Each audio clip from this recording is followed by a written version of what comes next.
主殿下请留步，好看的发疯完结爽文来了，一口气看完。下面这篇爽文开始。我中考全市第一，被媒体采访那天，亲生父母找上了门。上一世，我以为自己会和以前的苦日子说再见，结果却一只脚踏入了地狱，结局悲惨。领养的姐姐对我百般刁难，同胞的弟弟对我厌恶至极，就连父母都对我大失所望。我无意间撞破这对没有血缘姐弟的不伦恋，直接导致自己被沉尸大海。重生后，面对无情的家人，我不再唯唯诺诺的活着，而是直接开队，不再惯着任何人。这一次，谁也阻止不了我好好的活一回。看着面前不断闪动的闪光灯，耳边传来相机咔嚓咔嚓的声音，两副熟悉又陌生的面孔出现在我面前。我的亲生父母，本地有名的富豪，衣着华贵的妇人，一把将我揽入怀中。我的女儿，我可找到你了。和我样貌有几分相似的男人站在他身后，看着我的目光柔善慈祥。上一世我正在被媒体采访，两个人当着媒体的面当众认亲，直接打我一个措手不及。就连中考第一的采访也变成了富豪认亲大会。那时的我不善言辞，唯唯诺诺，不敢拒绝，不敢表达自己的想法，浑浑噩噩的跟着他们回了家，却不想踏入了一条死路。领养的程玉婷生怕我夺走父母的爱，竟然连和我一奶同胞的弟弟程玉浩一起针对我。我在家被两个人诬陷手脚不干净，心思不纯，在学校还要被两人找来的帮凶霸凌，而亲生父母面对我的极力分辨和求助，却丝毫不相信我说的话。最后，在我无意间撞破程玉婷和程玉浩两人的丑事后，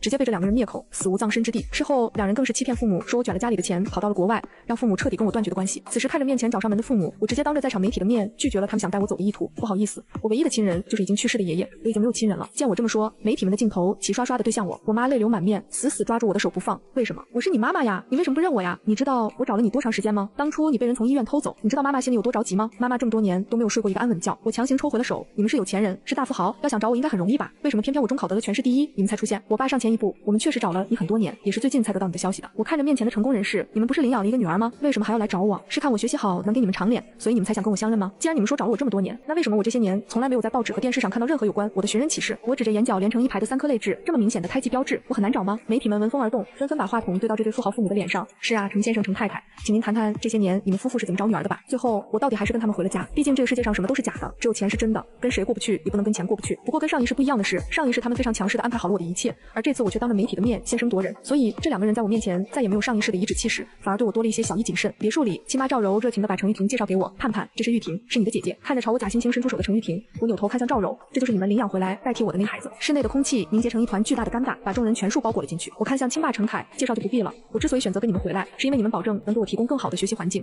如果你们做不到这一点的话，我也没兴趣待在这个家里。10多年没在一起，我做不到对你们敞开心扉，我会尽量接受你们，但我现在实在演不出父慈子孝、其乐融融的戏码。所以你们到底领养的是人还是狗？领养了几个人、几条狗，我都没有兴趣。程家在本地是大户，加上之前有媒体垫底，为了防止出现舆论，他们就算再不喜欢我，也不敢把我撵出这个家门，因为他们深知舆论的影响和威力。尤其是我之前还在电视上表现出了非常优秀的形象。听我这么说，两个人的脸上明显露出了生气的表情。程玉婷则趁机装起了娇弱，眼眶中有泪星点点，但就是含着不流出来。程玉浩是个暴脾气的20组，一听这话当场就炸了。你他妈算个什么东西，也敢骂我姐？学习好了不起呀？就你这样的以后，说不定在哪家夜店坐台呢。装什么清高？信不信我找几个哥们轮了，你都不用坐牢，愿意待就待，不愿意待就滚。下三滥的贱货还真把自己当盘菜了。我的目光落在亲生父母身上，这就是社会上流的教养，这就是你们跟我说的那个亲弟弟。你们上层人士说话都这么返璞归真吗？亲爸气的额头青筋都爆了，直接一个大嘴巴猛扇在程玉浩的脸上，把他给打懵了。爸，你竟然打我！你为了这么一个来路不明的野种打我！我抱着膀子看着他，你跟我是双胞胎，我是野种，那你是什么？生野种时的赠品？还是说我的目光又落在亲妈身上？你这话夹枪带棒的，是暗讽谁呢？听到这话，亲妈也上前狠狠抽了他一个耳光，我让你满嘴喷粪。程玉婷流着泪拦在程玉浩身前，爸爸妈妈，你们不要再打了，都是我不好，我不该霸占妹妹的生活这么多年，这一切都是我的错，你们要打就打我吧。见他哭得上气不接下气，我上前一步站在他面前，我听说当年他们领养你时还办了个领养仪式，特别的风光，媒体还爆出来说你有先天性心脏病，虽然后续治好了，但是不能情绪太过激动。你明明知道自己身体不好，你还故意哭得这么激烈，你是打算靠着杀敌1000自损800给我一个下马威，还是想让我知道你在这个家里的地位无可撼动？亲爸亲妈怀疑的目光扫过，他赶紧收了哭声，连连摆手，不，我没这么想过，爸爸妈妈，你们别听他胡说，你瞧，这就是这家人，不仅毫无原则，而且极容易就被煽动。上一世我刚踏进这个家门，就被这对姐弟夹枪带棒的嘲讽，连辩解的机会都没有，不仅没有站稳脚跟，还给亲生父母留下了一个坏印象。现在重来一世，我直接强势的把两个人对得哑口无言，反倒赢得了父母的好感。我不想再跟这两个人继续纠缠，转头问亲妈，我累了，我的房间在哪？我的房间跟上辈子一样，被安排在1楼，以前保姆的房间改的。我看了一眼那个小房间，转头就拉着亲妈的胳膊，让她带我四处参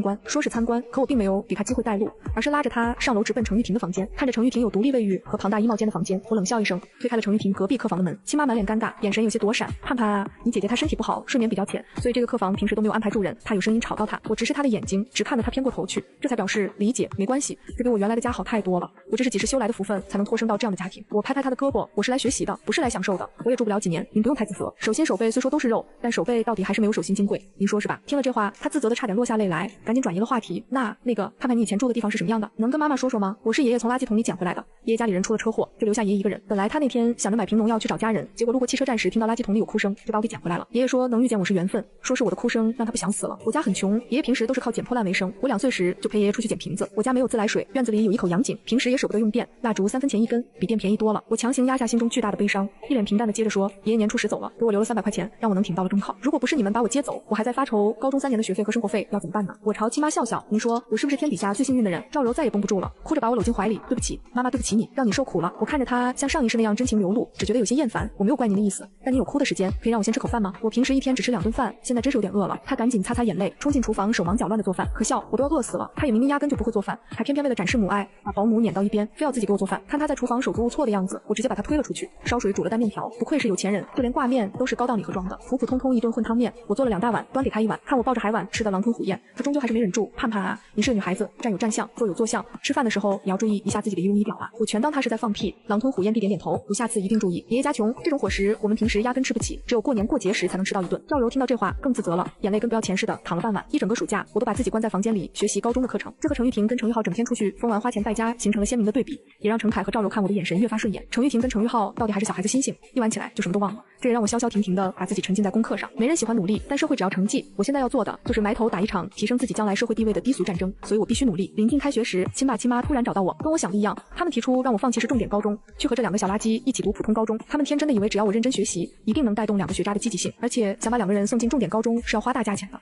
而让我去读普通高中却不需要花费1毛钱。不愧是唯利是图的商人，这手指头都要插计算器里了。当着全家的面，我直接果断拒绝，不可能。这话直白的让亲爸亲妈的脸上多少有点挂不住。还是赵柔首先开了口，盼盼啊，妈妈相信你，就算是普通高中也能取得好成绩的，而且那间高中妈妈也看过了，升学率也非常不错，你就不再考虑吗？他真有脸说得出这种话。上辈子他们因为对我第一印象很差，并没有这么客气，直接命令我去读了这所普通高中，丝毫不给我选择的机会。结果那所高中不仅师资力量差到爆，就连学习气氛和学习进度也压根跟重点高中没法比。都高2下学期开学了，高3的课程都还没有讲完，妥妥的误人子弟。所以我拒绝的也是斩钉截铁。我说了，你们当初是答应让我好好考学我才跟你们回家的，你们凭什么剥夺我读重点的权利？亲爸程凯有些不耐烦，我们现在只是征求你的意见，你不要有这么大的抵触情绪。我的意见就是不同意让全市第1去读普通高中，你们不怕被笑话吗？而且我的目光望向一旁吊儿郎当的2个人，就他们这个样子，你指望我能带动他们什么积极性？暑假整天就知道玩，一个字都没看，你们指望他们俩有什么自觉性？真要是去了普高，是他们把我耽误了，还是我把他们给带动了？现在家教价格这么贵了吗？补课班咱们家上不起吗？还是说你们压根就是单纯不想让我好好考一所好大学，见不得我这个半路回家的孩子给你们长脸？程玉浩听了这话可不乐意了，顾盼盼你他妈什么意思啊你？合着就我和我姐给爸妈丢脸了，就你会给家里长脸？我告诉你，别在那装积极，没有用，我家有的是钱，我想怎么花就怎么花，我就是什么都考不上，爸妈也能养我跟我姐一辈子，你少来沾边。他斜了我一眼，冷哼一声，连自来水都喝不上的乡巴佬，活该那个老东西被你拖累死，你们就应该去街上讨饭，冻死在桥洞底下。我感觉脑子里的什么东西好像啪的一声断掉了，长久以来支撑着我的信念，就像一根农夫点燃如糖时折断的秸秆一样，被扔进了火里。等我在恢复理智的时候，看到的是被我打倒在地，满脸惊恐，鼻子疯狂飙血的程玉浩。我高高举起的手臂被程凯和赵柔死死抱住，我的手里还紧紧抓着放在茶几上的那个巨大的玻璃烟灰缸。程玉婷吓坏了，躲得远远的，冷汗瞬间打湿了我的后背。刚才我几乎就要把程玉浩给打死了。烟灰缸被程凯夺了下来，赵柔浑身颤抖地抱住我，哭着向我道歉。我强硬地将他推开，看着躺在地上的程玉浩，原来你们才是亲姐弟。我冷冷地看向我的亲生父母，当初你们为什么要接我回来？在这个家里，我他妈就是个外人。程玉浩，你也不用这么戒备我，我考上了大学就会走，我不会跟你们争家产，这个家里的一切都是你们的，我才不稀罕。你说的对，我不配当你们程家人，我姓顾。说完，我转身回屋，留给他们一个仿佛被抽走灵魂的背影。门外传来程凯愤怒的诘问：你个蠢猪，你都跟你姐姐说了什么？我什么都没说，我看见他就烦，我跟他有什么好说的？我说的有什么不对的？他就不该回来，他就该死在外面。他要是不会来，姐姐也不会这么难过，这都要怪你们。啪！一个响亮的耳光后，客厅重新安静了下来。开学的第2天，我被派出所带走了，因为跟人打架时，我撕掉了其中一个女生的一块头皮。之前因为我没有同意去普通高中，所以父母给学校赞助了一大笔钱，让程玉婷和程玉浩2个白痴也进了重点高中，不过是旁听生的身份进来的。我很不理解他们为什么非要病态的把我们3个凑到一块。我如愿以偿进了重点班，没想到第2天课间我就在楼梯拐角被3个高2的女生给截住了，要我交保护费，我自然是不给，于是就发生了争执。死过一回的人，什么事都做得出来。我下手时自然有点没轻没重，结果其中一个长头发的女生就被我撕掉了一块头皮。出了这种事，学校自然不敢隐瞒，第一时间报了警，通知了双方家长。派出所里，程玉浩叉着腰站在走廊里，指着我的鼻子破口大骂：你不是说给爸妈长脸吗？你就是这么长脸的，你就是个惹事精，早知道你这么不懂事，当初就不该把你接回来。今天敢打的人家破相，明天就敢杀别人全家。程玉婷眼中的幸灾乐祸怎么也掩盖不住。妹妹，爸爸妈妈对你寄予厚望，你说你怎么能做这种事呢？这下子可怎么办？对方要是不原谅你，你可是要被判刑的呀。他的目光落在父母身上，要不咱们赔人家点钱吧？妹妹要是真的进去了，那多耽误考大学啊。亲生父亲望向我的目光充满了失望。你说你也是，脾气怎么能这么大呢？说你2句就说你2句，打你2下又不会少块肉，你干嘛非得下这么重的手？我冷冷地斜了他一眼。他们朝我要钱，骂我是婊子贱货，还抓着我的头发往墙上撞，我就应该忍着，就应该装缩头王八让他们欺负我。程玉婷皱着眉头责备我：妹妹，这就是你的不对了，你应该好好想想，是不是自己哪里做的不到位？为什么他们只欺负你不欺负别人？一定是你啊！你敢打我？我没给他说完话的机会，直接上去照着他的脸就是一个大嘴巴。清脆的耳光声在派出所的走廊里显得尤其突兀。我为什么只打你不打别人？你真应该好好想想，是不是自己哪里做的不到位？程玉浩想要冲上来打我，被程凯给拉住了。顾盼盼，当着我的面你竟敢打你姐姐，你实在是太放肆了。程玉婷缩在赵柔的怀里，化身阴怪，一边抹眼泪一边装可怜，惹得赵柔一阵心疼，看向我的目光也带上了浓浓的嗔怪，她是你姐姐，你怎么能这么对她？赶紧向你姐姐道歉。我迎着她的目光瞪了回去，我有什么可道歉的？她刚才也说了，要多找找自身的原因，不要老是埋怨别人。程凯气坏了，指着我对旁边的警察说：“警察同志，这件事该怎么处理就怎么处理，这样的孩子不好好教育教育，他就不知道天高地厚。警察同志您放心，虽然她是我女儿，但我也绝不徇私。”警察点点头，看向一旁义愤填膺的程家二傻子：“你叫程玉浩是吧？”被点名的程玉浩一愣：“是我是程玉浩。”警察朝他勾勾手指：“你跟我来一趟，有事问你。”霸凌我的3个女生，警察从其中一个女生的兜里搜出了一把弹簧刀，并且另外一个女生的笔录还明确表示拦住我的目的就是为了让我尝尝气性。这下性质就变得不一样了。虽然那个女生极力辩解那把刀并不是她的，她从来都没见过那把刀，但她也说不清那把刀为什么会出现在她的校服口袋里。上一世我就读普通高中，针对我的霸凌也是几乎每天都有，但我没想到这才刚开学第2天，程玉婷和程玉浩就等不及了。同样卑劣的手段，同样下作的行径，唯一改变的是被霸凌的对象这次敢还手了。那个女生其实是冤枉的，那把弹簧刀确实不是她的，是我趁着打斗混乱的时候塞进她口袋里的。同样的，那个女生的头皮也是我故意用力扯掉的，就是为了把事情闹大。小小的批评教育，再加上几天的心理疏导，完全没有任何用处，只有让这件事不能收尾，才能把水底下的大鱼给钓上来。高中的小女生哪里见过这种架势？警察3言2语就攻破了他们的心理防线，哭天抹泪的把什么都给说了，其中自然就包括程玉豪花钱雇他们几个来找我麻烦的事。亲爸亲妈这下彻底傻眼了，本以为我是不省心的，现在到反天罡，自己的宝贝儿子才是那个最不让他们省心的。程玉婷拼命摇头，不可能的，玉浩平时那么乖那么懂事，这不是他能做出来的事情，一定是你们搞错了。我怀疑的目光扫过，他做不出来，那就是你做的了。他没想到我会这么说，吓了一跳，强行压下身体的颤抖。你别胡说，我更不可能做出这种事，由不得他不害怕，他毕竟只是养女，不像程玉浩这个亲生儿子那么有包容度。同样过分的是，程玉浩可以肆无忌惮，但他却不能随心所欲。他咬牙切齿地看着我，一定是你收买了那几个女生，是你让他们这么说的。对，一定是你。我收买他们，让他们抓着我的头往墙上撞，我收买他们，然后扯掉他们的头皮。程玉婷，你别太荒谬了。我扯出口袋里的内衬，看好了，我身上分币没有我拿什么收买，就连中午食堂吃饭我都是跟同学借的钱，有那个钱我多打一个肉菜，改善生活不好吗？我不像你们俩，每个月的零花钱都好几万。亲生的父母这才想起来，自从我这个亲生女儿回了家，他们还从来没有给过我哪怕1分钱，因为我吃住都在家里，也从来没有跟他们要过钱，所以他们想当然的以为我压根就不缺钱。亲爸表情有些尴尬，盼盼啊，是爸爸疏忽了，爸爸忘了给你生活费了。他这次赔上了笑脸，只不过那个笑怎么看都好难看。爸爸回去就给你办张卡，你别生爸爸的气，爸爸一定好好补偿你。我不置可否，看着一旁一言不发站在墙角的程玉浩和满脸紧张的程玉婷，既然他愿意给自己这个假姐姐背锅，那就让他背着好了，我也实在没有必要非得去拆穿他。我转头看向亲爸，刚才您跟警察说绝不徇私，我希望您可以说到做到，千万不要让我失望。程玉浩到底还是平安的从派出所走了出来，因为我在调解协议上签了字，代价是300万，必须当场转账，见到钱才签字。亲爸一边小声嘀咕我一个女孩子家不该这么势利，一边手上麻溜的把300万打进了我的卡里，他生怕我不签调解协议，给他的好蛋儿留下案底。见我签了字，赵柔小心翼翼的问我，盼盼你要那么多钱干嘛？女孩子兜里揣那么多钱不是什么好事啊。我平静的跟他对视，因为你们对我压根没什么感情，你们看重的只是我的成绩，只是我能不能给你们长脸。今天你们的儿子能花钱找人霸凌我，说不好哪天你们就会把我撵出家门。我如果不趁这个机会跟你们要点钱，我以后的生活怎么保障？他连连摆手，不会的不会的，你是我女儿，我怎么会不要你呢？看着他那张脸，我仿佛看到了上一世他对着我唉声叹气的模样。如果婷婷是我的亲生女儿该多好啊，你实在太让我失望了，早知道你这样，我当初真不该生下你。哎，造孽呀！我转身就走，以后的事谁能说得清？我跟学校请了几天假，回了乡下爷爷家，2个人不放心我，坚持开车陪我一起去。于是他们见到了破旧的房子、倒塌的围墙、坚硬的土炕、生锈的洋井，还有唯一的一根连接着电灯泡的电线。他们没想到我以前的生活会苦成这个样子。2个人手足无措地站在破败的院子当中，看着我清理院中的杂草。我花钱找了几个壮劳力，把爷爷的坟挖开，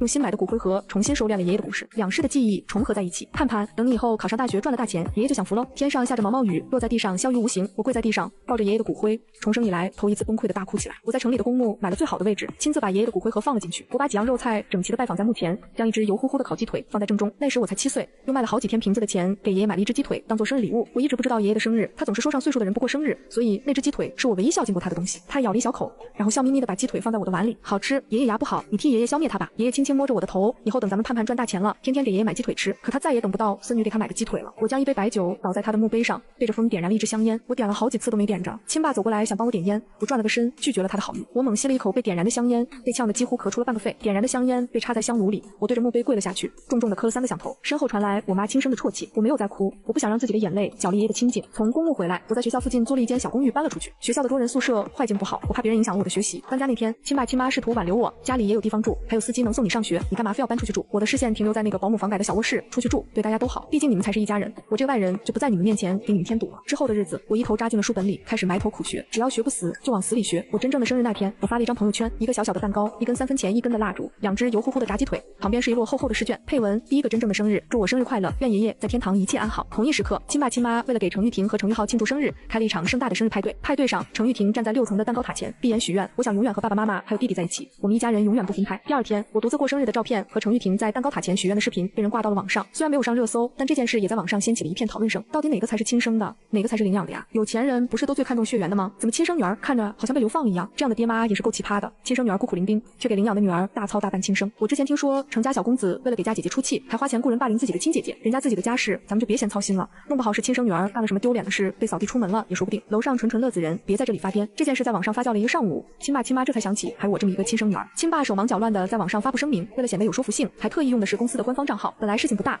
结果这条欲盖弥彰的声明一发出来，网友们反倒不买账了，网上骂声一片，连带着公司也被全网抵制。亲妈眼见舆论对自己不利，这才敲响了公寓的门。盼盼啊，你说你好好的，干嘛要发那个动态啊？你瞧你这么一搞，你姐姐现在出门都不敢露脸，生怕被人戳了脊梁骨。你们忘记我的生日去给那个假货开生日派对，难道这一切都要怪我吗？见我盯着他们俩，亲爸扭头不看我。总之这件事是你欠考虑了，你赶紧把朋友圈删了。后天咱们家在酒店一起吃顿饭，你拍张照重新发到网上去，就说那天是你跟家里闹别扭了，在网上跟大家道个歉。我为什么要道歉？难道该道歉的不是你们吗？我彻底绷不住了，大声质问他们，你们到底有没有把我当成亲生女儿？我难道跟程昱浩不是同一天生日吗？你们压根就没把我放在心上，凭什么又要我为了你们的错误买单？就因为我从小没养在你们身边，我就该死吗？眼泪夺眶而出，我再也控制不住自己的情绪。知道我生日许的愿望是什么吗？两个人立马满脸希冀的看向我，我希望我的未来能够平安顺遂，远离蹉跎。我冷冷的看着面前的两个人，但这跟你们没关系了。高三下学期，程昱平获得了保送名额。寒假时，他在文学期刊上发表了一篇文章，论 AI 写作对未来的影响。靠着这篇文章，国内一所知名院校向他投来了橄榄枝。他考试大作文压根就没怎么及格过，他的文科成绩甚至不能用糟糕来形容。但爸妈对此置若罔闻，又重新把他捧在了手心，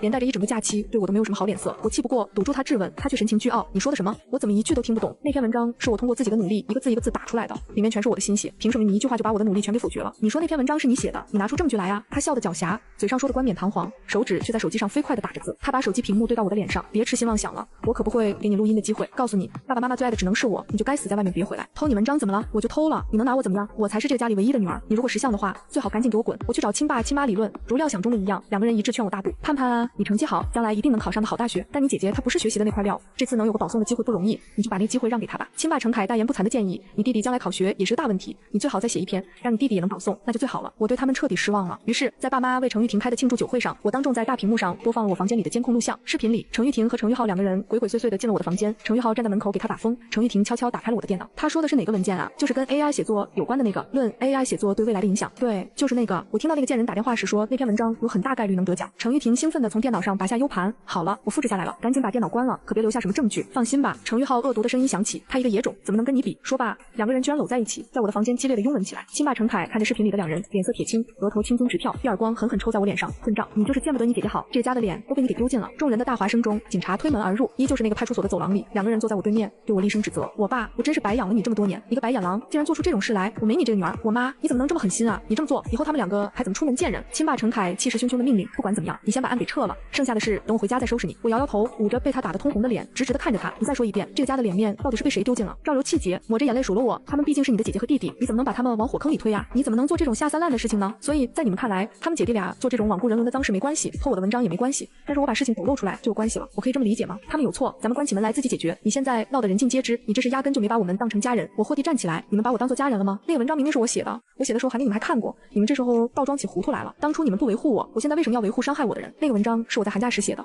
为此我还特此让来我房间送牛奶的赵柔看到了文章的标题，我还信誓旦旦地跟他保证，这篇文章一定会在文学期刊上发表，让他替我保守秘密。我设了这个套，就是为了试探他，如果他真的爱我这个女儿，他一定会帮我保守秘密，到时和我一起分享成功的喜悦。可惜我从一开始就不是他最坚定的选择，权衡利弊也好，私心作祟也罢，他最终到底还是选择了程昱庭，而不是我。这场涉及亲情的战斗，没有最后的胜利者，有的只是两败俱伤，同归于尽。我坚持不和解，起诉了两人，程昱庭和程昱浩这对不伦的苦命鸳鸯，最终因为盗窃和侵犯著作权，一个判了3年有期徒刑，一个判了5年有期徒刑。判决那天的法庭上，他们一家人表现的生离死别，让人不禁侧目，但这目光大多充满了鄙夷，只有少部分目光满是嘲讽。眼见着他们4人哭得撕心裂肺，我起身离席。我拿回了属于自己的保送名额。临近开学，我收拾行囊，准备去学校报到。车站前，我遇到了来送我的亲生父母。短短几个月，他们俩憔悴了很多，头上爬满了白发，好像老了10几岁。因为这件丑闻，至亲骨肉锒铛入狱，我这个女儿又和他们撕破了脸。程凯无暇顾及公司，合作伙伴也因为这件事纷纷停掉了跟公司的合作。程家的公司大厦将倾，眼看着就要破产重组。看到我背着简单的行囊，赵柔眼泪扑簌簌的落下来。盼盼，爸爸妈妈对不起你，你原谅我们好不好？你姐姐和弟弟也知道错了，毕竟血浓于水，你能不能看在一家人的情分上，别再怪我们了。看着他头上的白发，我轻轻将他拥进怀里，他紧紧地抱住我，却听到了我附在他耳边冰冷的话语：去你的一家人，你们姓程，我姓顾，我跟你们可没有半点关系。说完，我拍拍他僵硬的后背，拿起背包头也不回地朝检票处走去。从今以后，顾盼盼要开启属于他的全新生活了。